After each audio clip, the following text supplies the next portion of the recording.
Hello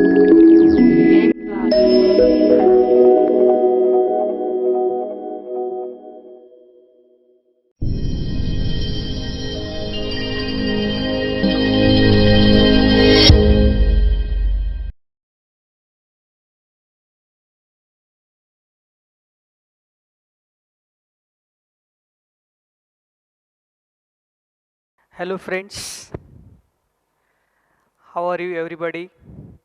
Dear students, parents and all Indians and the total human being.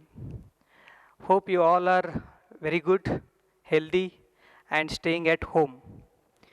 You stay at home and don't worry about anything because we are trying to reach up to you. आम्ही तुमच्या घरापर्यंत पोचण्याचा प्रयत्न करत आहोत.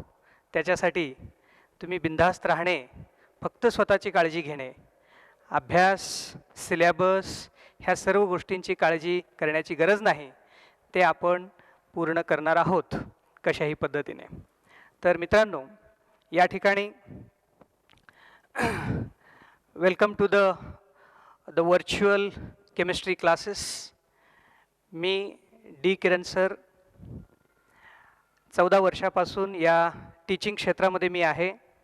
अनेक वेगवेगळ्या राज्यांमध्ये many prestigious colleges including Shahu college Latur 4 to 5 years experience आणि मग 2014-15 पासून स्वतःच्या कोचिंग क्लासेसमध्ये या ठिकाणी अनेक विद्यार्थ्यांना डॉक्टर आणि इंजिनियर बनवण्याचे स्वप्न या ठिकाणी त्यांचे पूर्ण केलेले आहेत. आणि प्रदीर्घ असा अनुभव आहे. सुरुवातीपासूनच करिअरच्या सुरुवातीपासूनच NCERTचा अनुभव या ठिकाणी मला आहे. तर असा प्राध्यापक किरण या ठिकाणी केमिस्ट्री क्लासेस, डी किरण केमिस्ट्री क्लासेस या नावाने या ठिकाणी आपण चालवतो.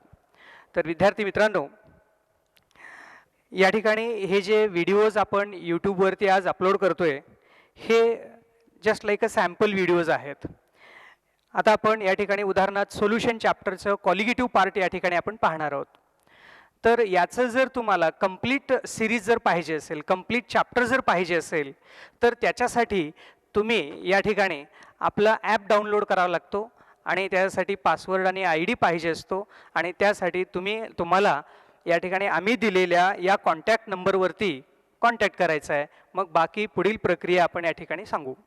आणि विशेष करून जे विद्यार्थी नीट 26 जुलै 2020 ही परीक्षा जी देणार आहेत त्यांच्यासाठी एक स्पेशल खास रिव्हिजन प्लस टेस्ट सिरीज हे सुंदर असं प्रोग्राम आपण या ठिकाणी बनवलेलं आहे. आणि त्याच्यासाठी तुम्हाला आपल्या क्लासचं ॲप डाउनलोड करून आपल्या क्लासचं सबस्क्रायबर व्हावं लागेल. आणि त्याच्यासाठी तुम्ही डिटेलमध्ये माहिती पाहिजे असेल तर कॉन्टॅक्ट करू शकता. तर विद्यार्थी मित्रांनो, अशा पद्धतीने या ठिकाणी आपण आज सोल्युशन या चॅप्टरमधील हा 12वीतला चॅप्टर आहे. त्याच्यातील एक महत्त्वाचा जो पार्ट आहे colligative property of dilute solution हे आपण या ठिकाणी पाहणार आहोत. Dear students, let us start colligative properties of dilute solution.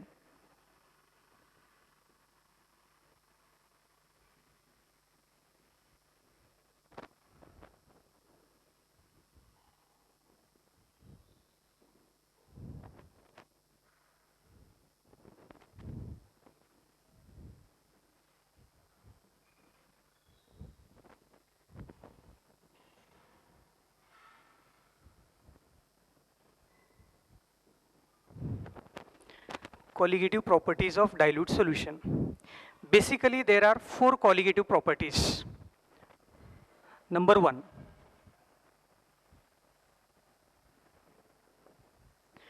relative lowering of vapor pressure. Number 2, elevation in boiling point. Number 3,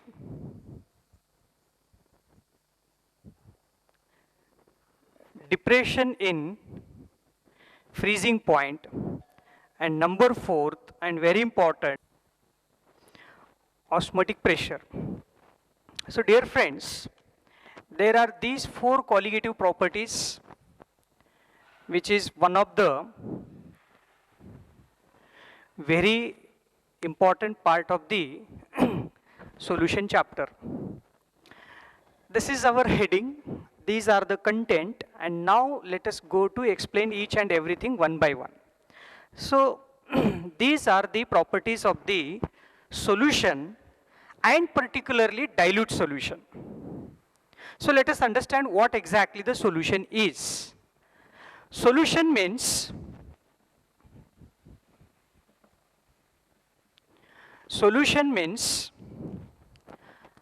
mixture of solvent and solute. Solution is mixture of solvent and solute. Then what exactly the dilute solution is? What is exactly the dilute solution? So dilute solution is nothing but dilute solution where solvent quantity is very high and solute quantity is very less, very small quantity,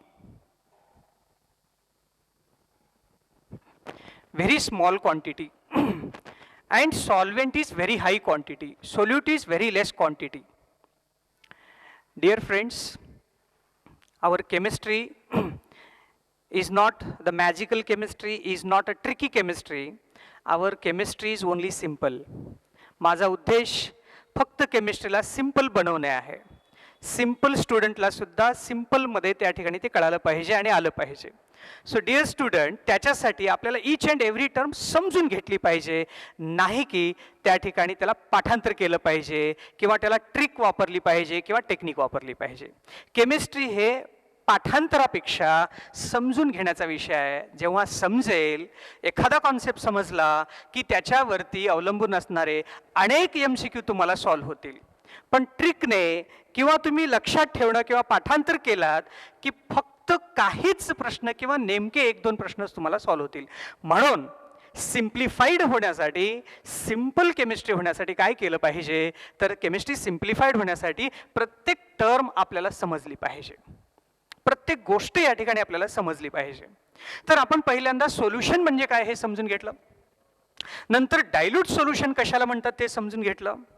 तर या ठिकाणी या dilute solution बद्दल तुम्हाला 1-2 गोष्टी मी यात सांगणार आहे. पहिली गोष्ट, dilute solution behave like a ideal solution. Dilute solution जे आहे, डायल्यूट सोल्युशन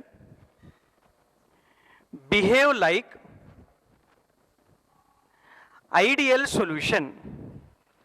आता आयडियल सोल्युशन कशाला म्हणतो आपण? For what we call as ideal solution.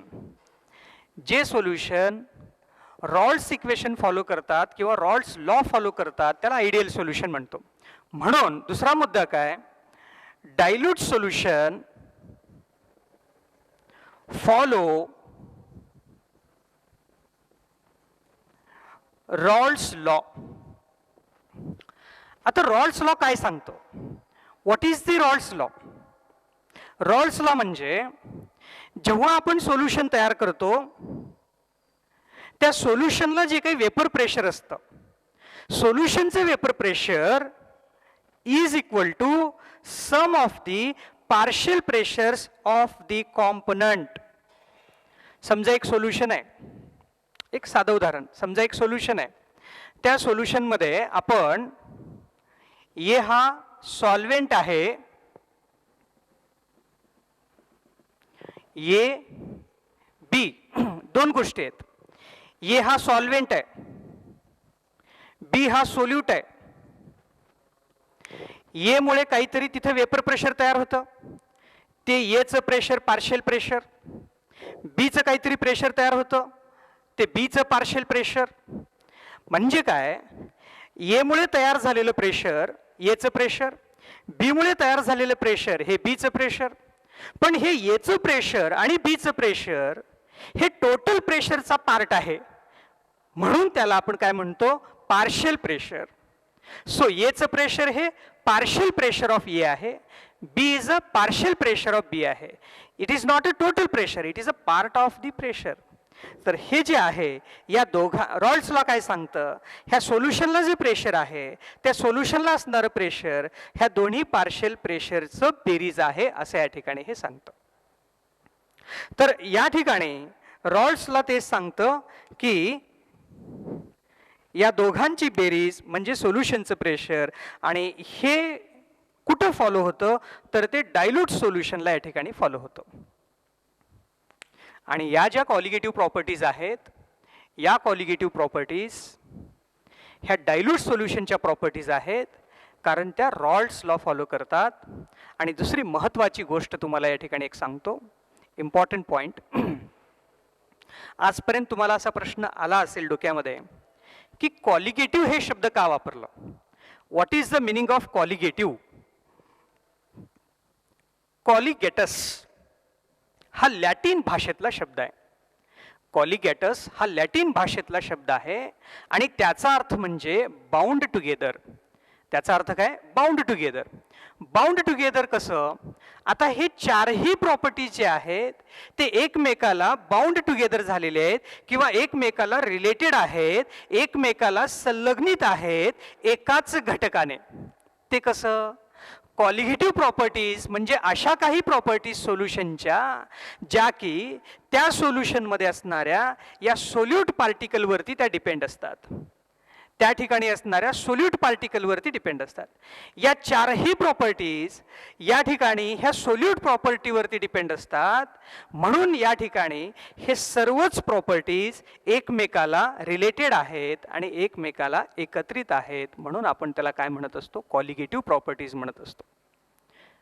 थोडक्यात तुम्हाला हे लक्षात आलं असेल, कॉलिगेटिव्ह म्हणजे लॅटिन भाषेतलं कॉलिगेटस, त्याचा अर्थ बाउंड टुगेदर, आणि त्याचा अर्थ या ठिकाणी आहे की हे सर्व जे आहेत हे एकाच घटकाने एकत्रित या ठिकाणी आलेले आहेत, म्हणून त्यांना आपण कॉलिगेटिव्ह असं म्हणत असतो. आणि ते एकाच गोष्टीवरती अवलंबून आहेत, एकाच गोष्टीला ते रिलेटिव्ह आहेत, आणि ते म्हणजे नंबर ऑफ सोल्यूट पार्टिकल त्याच्यामध्ये जे आहेत ते. आता पार्टिकल म्हटल्यानंतर मला लक्षात आलं की कॉलिगेटिव्ह प्रॉपर्टी समजून घ्यायचं असेल तर बेसिकली आपल्याला एक गोष्ट त्या ठिकाणी लक्षात आली पाहिजे, एक गोष्ट आपल्याला त्या ठिकाणी कळाली पाहिजे, आणि ते म्हणजे काय, पार्टिकल कसं ओळखायचं. What is exactly the particle concept is. तर जस्ट आपण त्या ठिकाणी तो बेसिक कॉन्सेप्ट समजून घेऊन पुढे पार्टिकल कॉन्सेप्ट समजून घेण्यासाठी आपल्याला मोल्स कॉन्सेप्ट समजून घ्यावा लागेल. मोल्स. तर मित्रांनो काय असतं moles, what is exactly the moles. आपण त्याला ॲव्होगॅड्रोज नंबरनी पण ओळखतो. मोल हे ग्रीक भाषेतलं शब्द आहे. मोलचा अर्थ या ठिकाणी हिप, हिप म्हणजे ढिगारा असं त्याला आपण म्हणतो मराठीमध्ये. So what is this mole is, how to understand the mole. Mole is nothing but a particular number.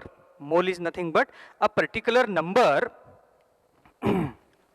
6.023 into 10 to the power 23 इतक्या संख्येने कोणत्याही वस्तू जर त्या ठिकाणी जर असतील तर त्याला आपण मोल असं म्हणतो.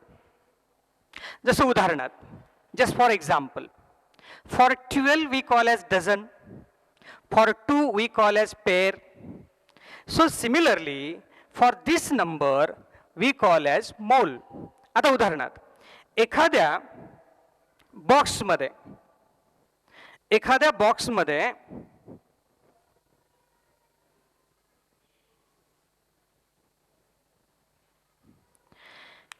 बॉक्समध्ये समजा या ठिकाणी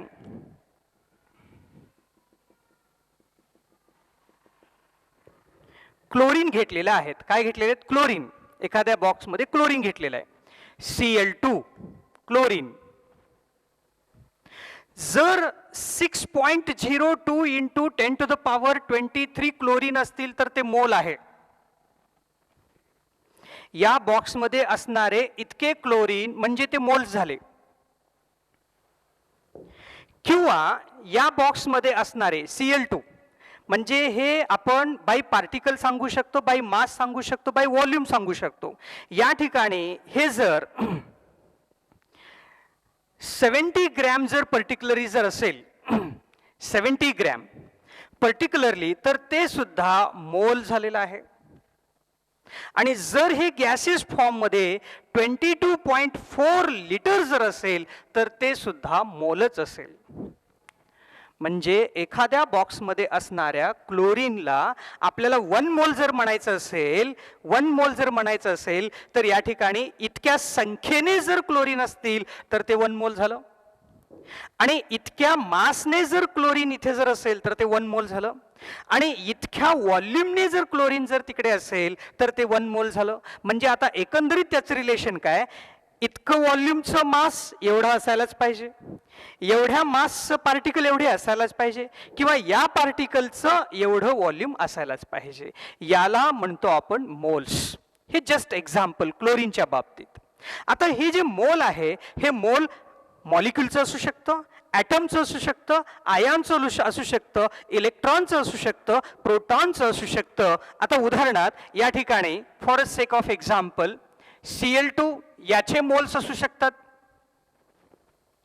क्लोरीन ॲटमचे मोल्स असू शकतात, आणि क्लोरीन आयॉनचे पण मोल्स असू शकतात. हे झाले मॉलिक्यूल, हे झाले मॉलिक्युल्स, हे झालं ॲटम, आणि हे झाले आयॉन्स. आता कॉलिगेटिव्ह प्रॉपर्टीमध्ये हे फार महत्त्वाचं आहे की आपल्याला पार्टिकल कळाले पाहिजे. आपल्याला त्या ठिकाणी एक साधं गणित आहे, याला म्हणायचे पार्टिकल. आणि एक सिंपल एक्झाम्पल आहे, ज्याचे मोल सारखे त्याचे पार्टिकल सारखे. कारण प्रत्येकाच्या एका मोलमध्ये एवढे पार्टिकल राहणार आहेत, प्रत्येकाच्या एका मोलमध्ये एवढे पार्टिकल राहणार आहेत, 2 मोलमध्ये दुप्पट पार्टिकल राहणार आहेत, 3 मोलमध्ये 3 पट पार्टिकल राहणार आहेत. म्हणजे मोल कळालं की पार्टिकल कळतात. So we should understand the moles for the sake of particle. आता उदाहरणार्थ आपण NaCl घेतलेलं आहे. NaCl जेव्हा हा सॉलिड आहे त्यावेळेस हे सिंगल पार्टिकल आहे. पण जेव्हा हेच NaCl आपण पाण्यामध्ये जेव्हा टाकतो तेव्हा हा Na+ आणि Cl- होतो. या ठिकाणी हा वेगळा आयॉन आहे आणि हा वेगळा आयॉन आहे. याचं एक पार्टिकल तुम्हाला 2 पार्टिकलमध्ये, हे 1 पार्टिकल तुम्हाला 2 पार्टिकलमध्ये कन्वर्ट करून मिळतं. 1 particle you are getting into 2 particles. हे या ठिकाणी कळणं फार महत्त्वाचं आहे. मोल्सवरून पार्टिकल्स. आता समजा उदाहरणार्थ हे NaCl झालं. इथे जर आपण CaCl2 जर घेतलं तर single particle, 1 particle, but it is converting into हे 1 प्लस हे 2, हे इथं 3 पार्टिकल्स या ठिकाणी तयार होतात. 3 पार्टिकल्स या ठिकाणी तयार होतात. There are 3 particles. So similarly if suppose I am taking K4 FeCN6, potassium ferrocyanide, हे सिंगल पार्टिकल आहे. It is a single particle. When this single particle dissociate into ions, it is forming 4 K+ ions plus FeCN6-4. ह्याचे 4 particle झाले, 4 plus याचे 1 particle, total 5 पार्टिकलमध्ये हे convert होतं. अनेक JEE आणि NEET परीक्षेमध्ये याच्यावरती osmotic pressure, elevation in boiling point, depression in freezing point, त्याच्यावरती हे प्रश्न विचारले जातात. म्हणून याच्या 1 मोलपासून तुम्हाला असे किती मोलचे पार्टिकल मिळतात तर 5 मोलचे पार्टिकल मिळतात. तर अशा एका पार्टिकलपासून तुम्हाला 5 पार्टिकल मिळतात. म्हणजे सोल्युशनच्या बाहेर सॉलिड फॉर्ममध्ये असताना वेगळं, सोल्युशनमध्ये गेल्यानंतर हे वेगळं असतं. हे तुमच्या लक्षात आलं पाहिजे. हे बेसिक आयडिया आहे. मोल कशाला म्हणायचं, या संख्येला मोल म्हणायचं, त्या संख्येच्या मासला मोल म्हणायचं, त्याच्या व्हॉल्यूमला मोल म्हणायचं. आणि हे मॉलिक्युलमध्ये असतं, ॲटममध्ये असतं, आयॉनमध्ये पण असतं. आणि बिफोर द सोल्युशन वेगळं असतं आणि आफ्टर द सोल्युशन फॉर्मेशन वेगळं असतं. हे या ठिकाणी अशा पद्धतीने ही बेसिक आयडिया आपल्याला कळाली पाहिजे. आता आपण जाऊया फार महत्त्वाच्या आणि waiting for very eagerly are waiting, what is colligative. Colligative कशाला म्हणायचं नक्कीच. Okay. So dear friends, what is exactly the colligative property. आपण कॉलिगेटिव्ह प्रॉपर्टी आता कशाला म्हणायचं. आपल्याला जनरली फिजिकल प्रॉपर्टीज माहीत असतात. फिजिकल प्रॉपर्टीजच्याच कॉलिगेटिव्ह प्रॉपर्टी बनतात. कसं, जेव्हा एखाद्या वोलॅटाईल सॉल्व्हेंटमध्ये नॉन वोलॅटाईल सोल्यूट ॲड करतो तेव्हा त्याच्या फिजिकल प्रॉपर्टीच्या स्टँडर्ड व्हॅल्यूज चेंज होतात आणि त्या चेंज झालेल्या स्टँडर्ड व्हॅल्यूला आपण त्याचं कॉलिगेटिव्ह प्रॉपर्टी असं म्हणत असतो. Whenever a non volatile solute is added into any solvent, if its property value changes, that change in property value, that change in physical property is called as colligative property. For example, if you are taking a pure water,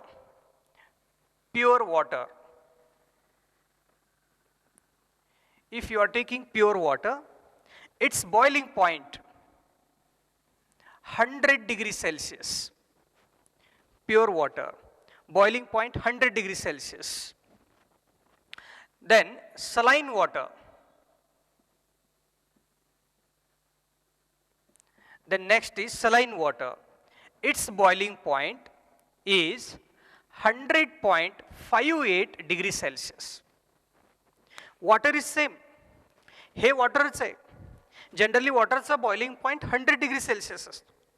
परंतु जेव्हा आपण saline वॉटरचा boiling point घेतो तेव्हा ते 100 degree Celsius नसून 100.58, म्हणजे ही जी increase in value आहे ह्या इन्क्रीज इन व्हॅल्यूला आपण काय म्हणतो, elevation in boiling point. Elevation in boiling point. मूळ फिजिकल प्रॉपर्टी काय आहे, मूळ फिजिकल प्रॉपर्टी आहे बॉइलिंग पॉईंट. फिजिकल प्रॉपर्टी आहे बॉइलिंग पॉईंट आणि त्याच्यामध्ये जो झालेला जो बदल आहे त्या झालेल्या बदलाला आपण कॉलिगेटिव्ह प्रॉपर्टी म्हणतो. So dear friends, boiling point of any solution is not colligative property. Elevation in boiling point is a colligative property. आणि हे कशामुळे होतं, हे होत असतं एखाद्या वोलॅटाईल सॉल्व्हेंटमध्ये नॉन वोलॅटाईल सोल्यूट टाकल्यामुळे. आता याच्यात काय आहे, सलाईन वॉटरमध्ये अनेक वेगवेगळे सॉल्ट पार्टिकल्स आहेत. अनेक वेगवेगळ्या सॉल्ट पार्टिकलला या ठिकाणी आपण वोलॅटाईल नॉन वोलॅटाईल सॉल्व्हेंट सोल्यूट असं म्हणलेलं आहे. मग ते जे नॉन वोलॅटाईल सोल्यूट आहेत ते त्याचा बॉइलिंग पॉईंट वाढवत आहेत. मग याला आपण या ठिकाणी म्हणत असतो colligative property. So freezing point पण असंच आहे. समजा आपण प्युअर वॉटरचा फ्रीजिंग पॉईंट जर विचारात जर घेतला, फ्रीजिंग पॉईंट तर तो असतो 0 डिग्री सेल्सिअस. तर सलाईन वॉटरचा जो फ्रीजिंग पॉईंट आहे तो आहे -1.86 डिग्री सेल्सिअस. -1.86 डिग्री सेल्सिअस म्हणजे 0 डिग्री सेल्सिअस पेक्षा फ्रीजिंग पॉईंट कमी झालेला आहे, डिक्रीज झालेला आहे. This freezing point is decreased than this. म्हणजे मूळ प्रॉपर्टी काय, फ्रीजिंग पॉईंट आहे, पण झालं काय, depression. Depression in freezing point. Depression in freezing point जे आहे हे कॉलिगेटिव्ह प्रॉपर्टी आहे, ना की हे. Freezing point is not colligative property. Depression in freezing point is a colligative property. म्हणजे जेव्हा जेव्हा एखाद्या सॉल्व्हेंटमध्ये सोल्यूट ऍड केल्यानंतर त्याच्या प्रॉपर्टी व्हॅल्यूज मध्ये जे काही बदल घडतात, म्हणजे व्हॅल्यू वाढते किंवा व्हॅल्यू कमी होते, त्याला आपण कॉलिगेटिव्ह प्रॉपर्टी असं म्हणत असतो. तर हे कॉलिगेटिव्ह प्रॉपर्टी नक्की पार्टिकलवरच अवलंबून असतं का नाही ते आपण या ठिकाणी पाहूया. आता बघा एक्झाम्पल.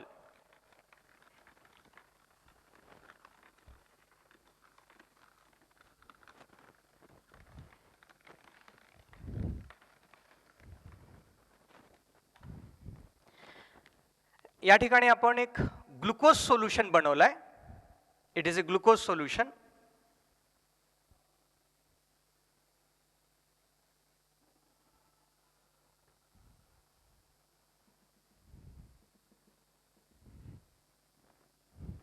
इथे ग्लुकोज सोल्युशन घेतलेलं आहे. या ठिकाणी 180 ग्रॅम ग्लुकोज या ठिकाणी घेतलेला आहे. It is a glucose solution 180 gram.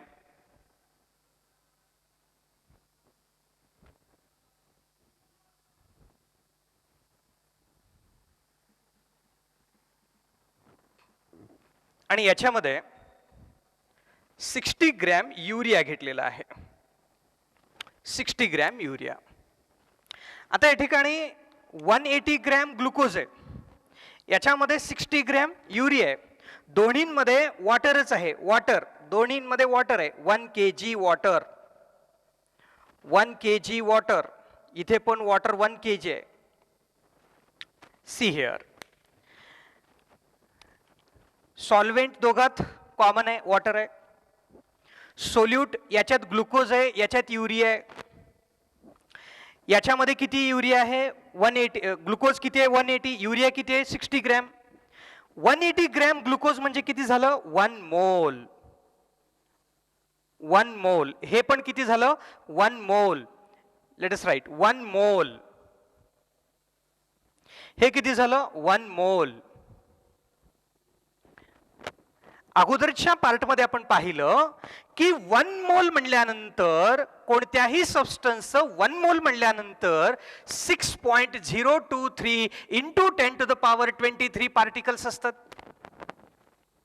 या ठिकाणी 180 ग्रॅम ग्लुकोज असेल किंवा 60 ग्रॅम युरिया असेल, ते युरिया असेल किंवा ग्लुकोज असेल, त्याचे पार्टिकल्स मात्र किती असतात?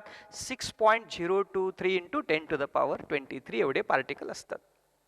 मग या ठिकाणी या दोन्हींचा बॉइलिंग पॉइंट जर आपण विचारात घेतला तर या दोघांचा बॉइलिंग पॉइंट या ठिकाणी असणार आहे 100.52 डिग्री सेल्सिअस. 100.52 degree Celsius.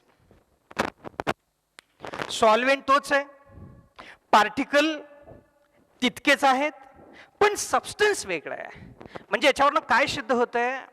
याच्यावरनं हे सिद्ध होतंय की not depends on nature of the particle, it depends on number of particle. यालाच कॉलिगेटिव्ह प्रॉपर्टीज म्हणायचं. कॉलिगेटिव्ह प्रॉपर्टीज म्हणजे काय?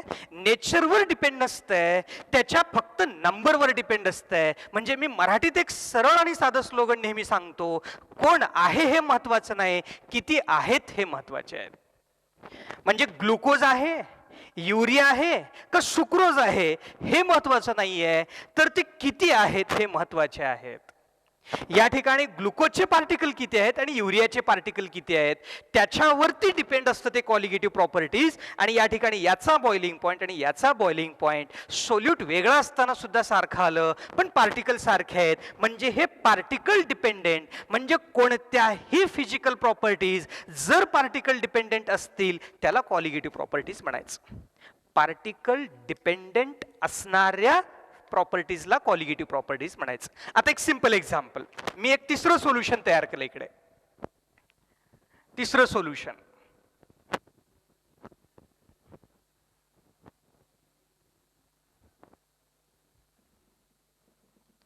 तिसरं सोल्युशन. याच्यामध्ये ना 120 ग्रॅम युरिया घेतलाय आपण. 120 ग्रॅम युरिया. 120 ग्रॅम युरिया म्हणजे किती झालं? 2 मोल्स. 2 मोल्स. 2 मोल्स म्हटल्यानंतर पार्टिकल किती झाले या ठिकाणी? 2 into 6.02 into 10 to the power 23. म्हणजे या पार्टिकल पेक्षा दुप्पट आहेत, डबल. युरियाच आहे, इथे पण युरियाच आहे. इथे पण 1 kg वॉटर आहे, इथे पण 1 kg वॉटर आहे. वॉटरच आहे, युरियाच आहेत, पण पार्टिकल वेगळे आहेत. इथे जितके पार्टिकल आहेत त्याच्या दुप्पट पार्टिकल इथे आहेत. तर याचं कॉलिगेटिव्ह प्रॉपर्टी म्हणजे याचा बॉइलिंग पॉइंट जो आहे या ठिकाणी 101.4 डिग्री सेल्सिअस येणार. सोल्युशन युरियाचंच आहेत तरी पण बदल आहे. याचा बॉइलिंग पॉइंट वेगळा आहे, याचा बॉइलिंग पॉइंट वेगळा आहे. म्हणजे याच्यावर हे सिद्ध झालं वेगवेगळे सोल्युशन, एकाच सोल्यूटचे वेगवेगळे सोल्युशन आणि वेगवेगळे पार्टिकल असतील तर कॉलिगेटिव्ह प्रॉपर्टी बदलतात. वेगवेगळ्या सोल्यूटचे पण पार्टिकल सारखे असतील तर कॉलिगेटिव्ह प्रॉपर्टी सेम येतात. म्हणजे याला म्हणायचं कॉलिगेटिव्ह प्रॉपर्टी. या ठिकाणी सरळ सरळ अर्थात सांगतो, फ्रीजिंग पॉइंटला कॉलिगेटिव्ह प्रॉपर्टी म्हणायचं नाहीये, डिप्रेशन इन फ्रीजिंग पॉइंटला कॉलिगेटिव्ह प्रॉपर्टी म्हणायचं आहे. बॉइलिंग पॉइंटला कॉलिगेटिव्ह प्रॉपर्टी म्हणायचं नाहीये, एलिव्हेशन इन बॉइलिंग पॉइंटला कॉलिगेटिव्ह प्रॉपर्टी म्हणायचं आहे.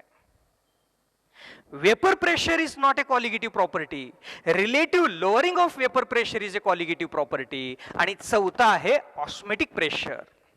चौथं काय आहे? Osmotic pressure.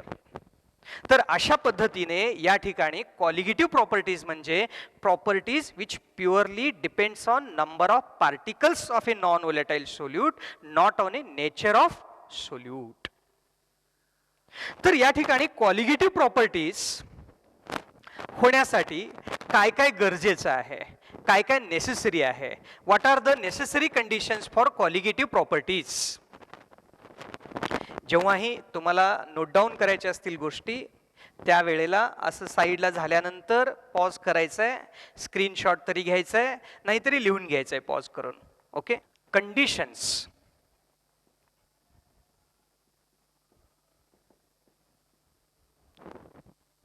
कॉलिगेटिव्ह प्रॉपर्टीसाठी conditions. Condition number 1, solution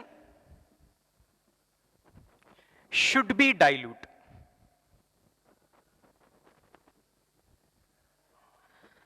solution कसं असलं पाहिजे? डायल्यूट असलं पाहिजे. डायल्यूट सोल्युशनचीच ही प्रॉपर्टी आहे, कॉन्सन्ट्रेटेड सोल्युशनचं चालत नाही. पुढे या ठिकाणी जे सोल्यूट आणि सॉल्व्हेंट आहे ते एकमेकाला नॉन रिॲक्टिंग असले पाहिजेत. Solvent and solute non reacting. Solvent आणि सोल्यूट हे नॉन रिॲक्टिंग असले पाहिजेत. The next, solute particle should not dissociate or associate. Should not dissociate or associate. म्हणजे सोल्यूट पार्टिकल त्याला आपण नॉर्मल कॉलिगेटिव्ह प्रॉपर्टी असं म्हणू शकतो. नॉर्मल म्हणजे एखादं सोल्यूट पार्टिकल तुम्ही घेतलंय आणि त्याचे अनेक वेगवेगळे पार्टिकल तयार झाले, डिसोशिएट झाले, तसं नाही व्हायला पाहिजे. एखादं सोल्यूट पार्टिकल तुम्ही घेतलंय आणि 2 पार्टिकल मिळून 1 पार्टिकल होते सोल्युशन मध्ये, ते असोसिएट नाही व्हायला पाहिजे, डिसोशिएट नाही व्हायला पाहिजे, असोसिएट नाही व्हायला पाहिजे. अशी कंडिशन आहे त्या सोल्यूटला. पुढे ते दोन्ही एकमेकाला रिॲक्ट नाही झाले पाहिजेत. कोण दोन्ही? सॉल्व्हेंट आणि सोल्यूट रिॲक्ट नाही झाले पाहिजेत. आणि सर्वात महत्वाची, सोल्युशन शुड बी डायल्यूट. आणि नेक्स्ट कंडिशन आहे, हे सर्व जे आपण अभ्यासतो, हे स्टडी करतो ॲट कॉन्स्टंट टेम्परेचर. त्याचं जे टेम्परेचर आहे ते कॉन्स्टंट ठेवून आपण त्या ठिकाणी त्याचा अभ्यास करतो, ॲट कॉन्स्टंट टेम्परेचर. तर अशा पद्धतीने कॉलिगेटिव्ह प्रॉपर्टी म्हणजे थोडक्यात काय, तर कोणत्याही सोल्युशन असेल किंवा लिक्विड असेल, त्याच्या ज्या प्रॉपर्टीज आहेत त्या प्युअरली जेव्हा पार्टिकल डिपेंडेंट होतात त्याला आपण कॉलिगेटिव्ह प्रॉपर्टीज असं म्हणत असतो. आणि त्या 4 कॉलिगेटिव्ह प्रॉपर्टीज आहेत. एक आहे relative lowering of vapour pressure, elevation in boiling point, depression in freezing point आणि ऑस्मोटिक प्रेशर. चौथं म्हणजे याच्यात एकच वाक्य आणि एकच गोष्ट असं लक्षात ठेवायचं की ते म्हणजे कोणते पार्टिकल आहेत हे महत्त्वाचं नाहीत, पण पार्टिकल किती आहेत हे महत्त्वाचं आहे. म्हणजे थोडक्यात मराठीत स्लोगन काय, कोण आहे महत्त्वाचं नाही, किती आहेत हे महत्त्वाचं आहे. मग या ठिकाणी बॉइलिंग पॉइंट वाढत जात असतो, फ्रीजिंग पॉइंट कमी होत असतो, वेपर प्रेशर कमी होत येतं. अशा पद्धतीनं हे आहे कॉलिगेटिव्ह प्रॉपर्टी. आणि हा जो व्हिडिओ आहे हा व्हिडिओ आपल्याला कम्प्लिटली कॉलिगेटिव्ह प्रॉपर्टीचं इंट्रोडक्शन देतोय आणि कोणते कॉलिगेटिव्ह प्रॉपर्टीज आहेत हे या ठिकाणी सांगतोय. आणि आपण नेक्स्ट व्हिडिओमध्ये या ठिकाणी पाहतोय की ते म्हणजे पहिलं colligative properties relative lowering of vapour pressure. First colligative प्रॉपर्टीला या ठिकाणी आपण तिथे सुरुवात करतोय. तर विद्यार्थी मित्रांनो, जेव्हा जेव्हा तुम्हाला यूट्यूबवरती हे सर्व माझ्या क्लासचे विद्यार्थी सोडून बाकी जेव्हा जेव्हा तुम्ही हे व्हिडिओज पाहसाल आणि तुम्हाला आपलं क्लास किंवा आपले व्हिडिओज जर पाहिजे असतील तर आपण या ठिकाणी आपल्या दिलेल्या मोबाईल नंबरमध्ये कॉन्टॅक्ट करू शकता. कारण आमच्या क्लासच्या विद्यार्थ्यांचा जो शेड्यूल आहे तो रेग्युलर चालू आहे. आम्ही त्यांना याच्या अगोदरचे पण व्हिडिओ, याच्या अगोदरचं पण क्लास कंप्लीट अर्धा पार्ट सोल्युशन त्यांना लॉकडाऊनमध्ये मी शिकवलेलं आहे. मग ते झूम ॲपवरती असेल किंवा मग याचे व्हिडिओ जे आहेत ते आपण त्यांना डाउनलोड करून दिलेले आहेत आपल्या ॲपमध्ये. त्याची टेस्ट पण झालेली आहे एक. आणि याच्यापुढे पण या चॅप्टरचे पूर्ण व्हिडिओज आपल्या ॲपमध्ये मिळतील आणि त्याच्यासाठी तुम्हाला या ठिकाणी आपल्याला संपर्क करावा लागेल. त्याचा ID आणि पासवर्ड तुम्हाला मिळवावा लागेल. आणि अशा पद्धतीने हे जे आहे लॉकडाऊनमध्ये सुद्धा हे चॅप्टर असेल किंवा याच्यानंतरचे चॅप्टर असेल रेग्युलर 12वीच्या विद्यार्थ्यांना हे कंटिन्युअसली असेच चालू राहतील आणि एका पाठोपाठ अनेक चॅप्टर आम्ही संपवणार आहेत. म्हणजे नक्कीच आमच्या क्लासचे विद्यार्थी एकंदरीत रिलॅक्स आहेत आणि ते बरोबर प्रोग्राम या ठिकाणी फॉलो करत आहेत. आणि नीट 2020 जे 26 जुलैला या ठिकाणी आहे त्याचा सुंदर असा प्रोग्राम आपण या ठिकाणी आपल्या ॲपद्वारेच या ठिकाणी राबवत आहोत. ते म्हणजे त्याचे टेस्ट घेणे आणि त्याचं रिव्हिजन. एवढं सुंदरपणे रिव्हिजन की मी 2 व्हिडिओ, एखाद्या मोठा चॅप्टर असेल तर 2 व्हिडिओ, लहान चॅप्टर असेल तर 1 व्हिडिओ, एक रिव्हिजन व्हिडिओ आणि ते झाल्यानंतर त्याचं टेस्ट, त्याचे क्वेश्चन प्रॅक्टिस, असाइनमेंट घेऊन त्याची टेस्ट घेणार आहे. अशा पद्धतीने जवळजवळ 70 दिवसाचा प्रोग्राम हा या ठिकाणी मी त्याच्यामध्ये केलेला आहे. तर ज्यांना ज्यांना इच्छा असेल तर त्यांनी कॉन्टॅक्ट करावा. धन्यवाद.